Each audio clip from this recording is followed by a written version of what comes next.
Good evening, I'm Soraya Mia, and you are watching AWANI Tonight. UMNO wing leaders say they're ready for a potential general election.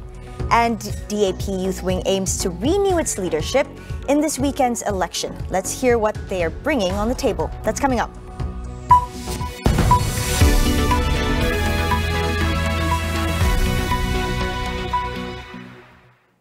The number of new COVID-19 cases in Malaysia hovers around 30,000 a day, but the number of deaths is still relatively high at 105, including 29 brought in dead the past 24 hours.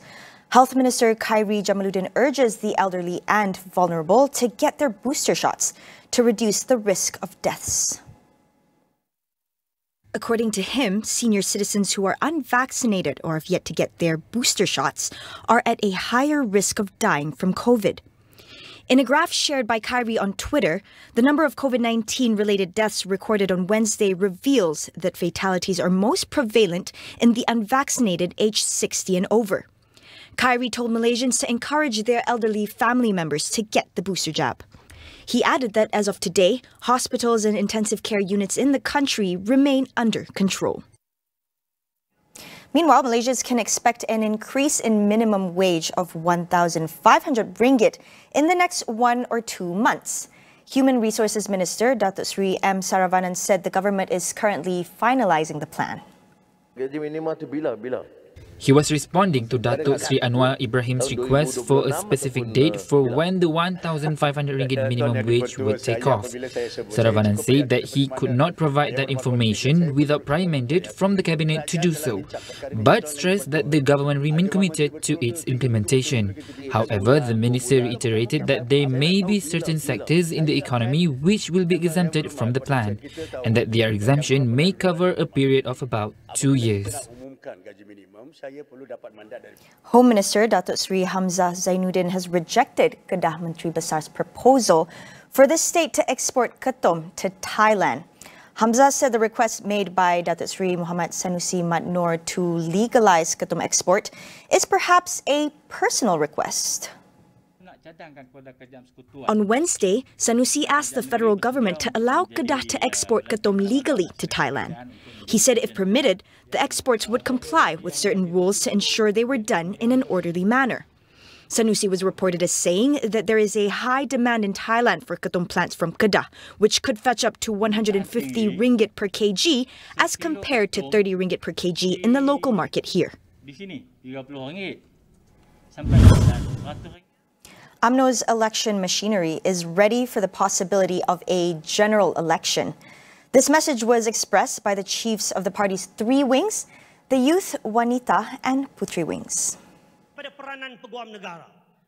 UMNO Youth Chief Dato' Ashraf Wajdi Dusuki stressed that his wing wanted a fresh mandate and had pushed for a snap election.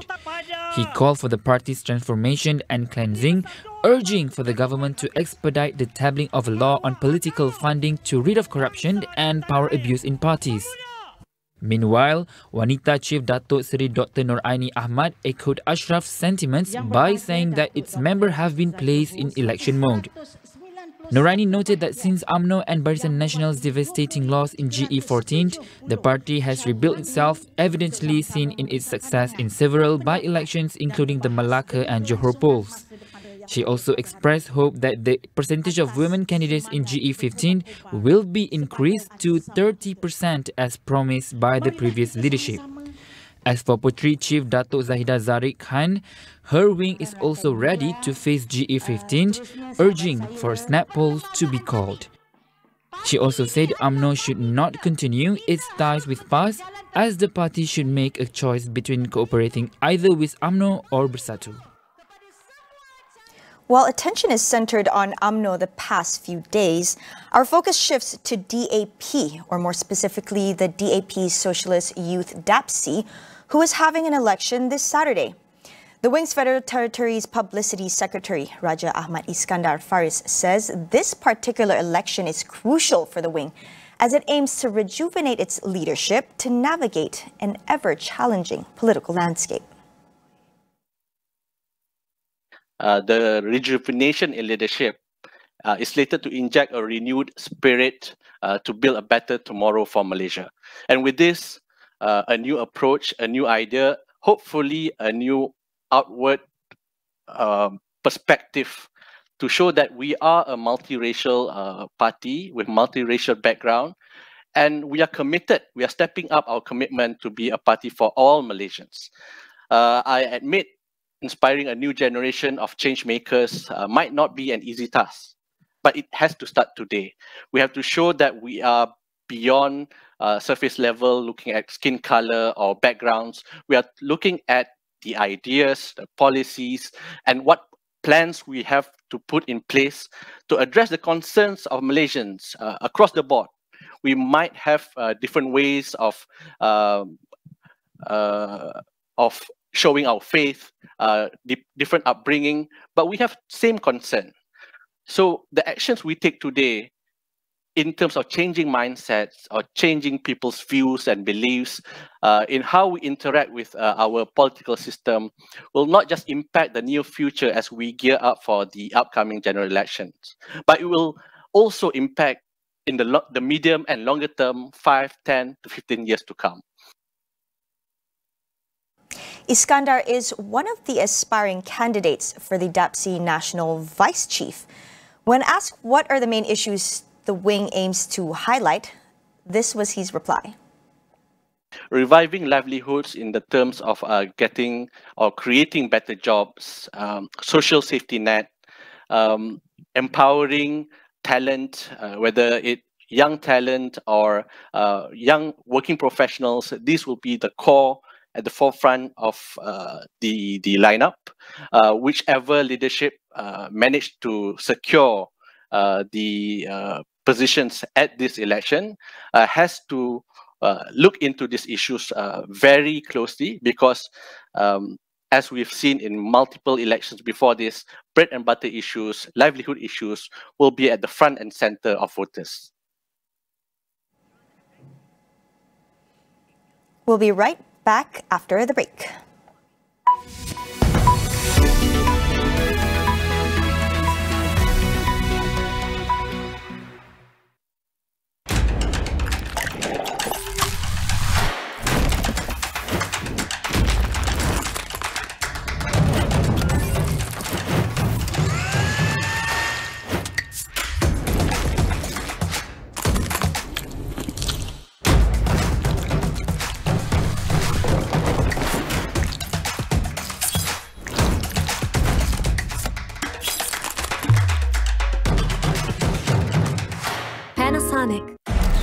Whatever happens, just jawab komen. Pelbagai masalah mulai timbul. Aku ada hadiah untuk kau.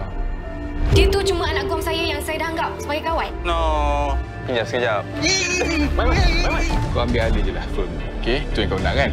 Kalau kita buat salah, cepat je kita dapat pembalasan. Kau cakap apa ni, Koki? Mana video tu? Of course I did. Minggu akhir, Tetuan Ang dan Rahimi, Isnin hingga Kamis, 11 malam di Astro dan Astro Go.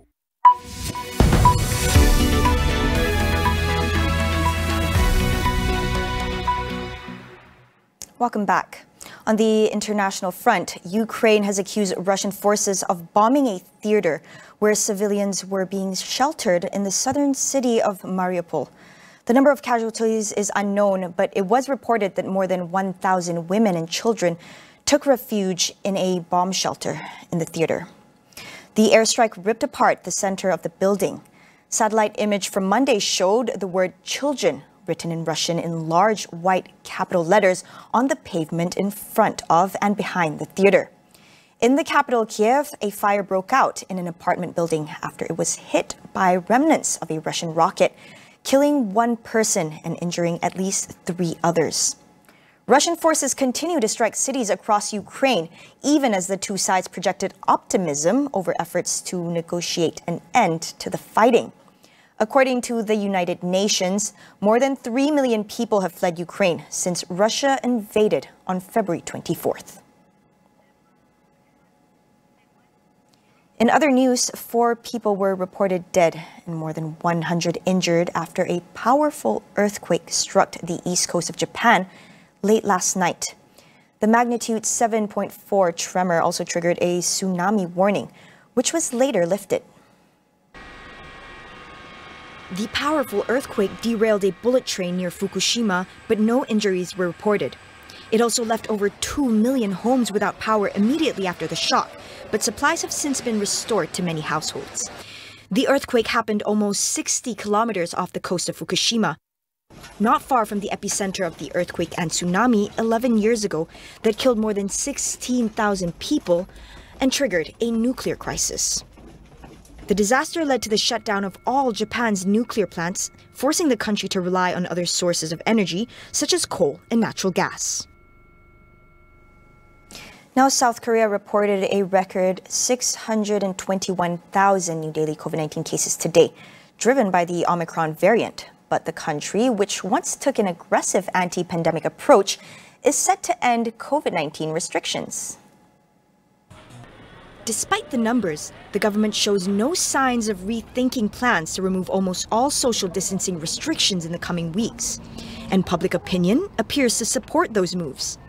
South Korea has stopped enforcing vaccine passes and plans to drop quarantine for vaccinated travelers arriving from overseas.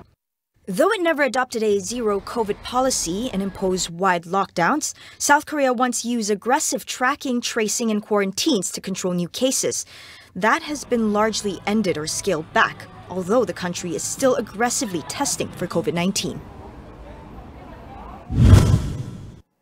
Are Johor's many national parks a sufficient testament to its commitment to preserve its rich ecological heritage? Sharat Kuttan speaks to our guests about the trade-offs, losses, and gains created by the state's development agenda. That's coming up on Consider This. That's all we have for you on AWANI tonight. Get the latest news updates on astroawani.com or the Astro AWANI app. I'm Saraya Mia. Thank you for watching, and we'll see you again.